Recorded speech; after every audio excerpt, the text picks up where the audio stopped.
Yeah, so whenever you talk about the origins of the biblical canon, one of the things that comes up is, well, why is it that it seems like Roman Catholics have a slightly different canon than Protestants? And you'll notice that if you read a Catholic Bible, that in the Old Testament, there's more books than in the Protestant Old Testament.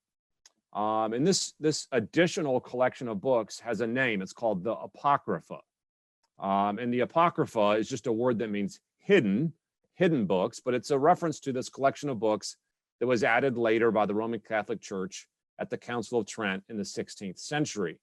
Some of those books are ones you may have heard of, books like 1st and 2nd Maccabees, Judith, Tobit, and beyond. Now, these collection of books, the Roman Catholic Church added at a later point. And one of the questions that comes up is, well, why don't Protestants have those in our Bibles? And what should we think about those particular books?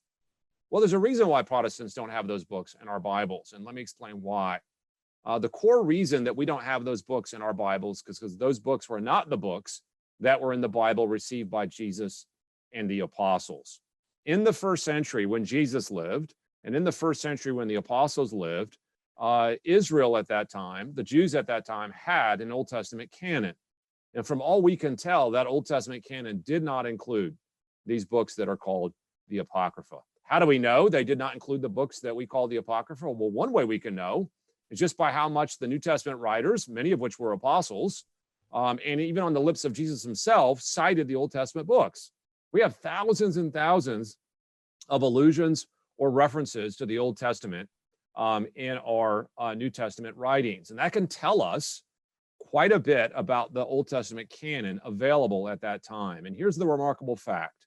We don't have a single instance, not even one instance, where Jesus or of the apostles or anyone in the New Testament that cites a book from the Apocrypha as scripture. Not even one instance.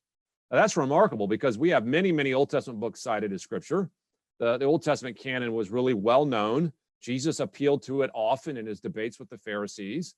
But there's not seemed to be any indication in the first century that there was uncertainty about the canon. There was no awareness that we have in the books of the New Testament that there was a debate over the canon. If you think about it, Jesus disagreed with the Pharisees over many, many things, but he never disagreed with the Pharisees over which books belonged in the Old Testament. There was never a point where Jesus cited from a book and the Pharisees said, well, that book's not in our Bibles.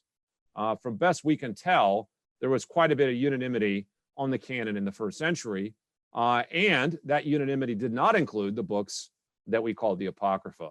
So from what we can tell, the Apocrypha was added very, very late in the 16th century, and Protestants follow the Bible that was delivered and recognized by Jesus and the apostles.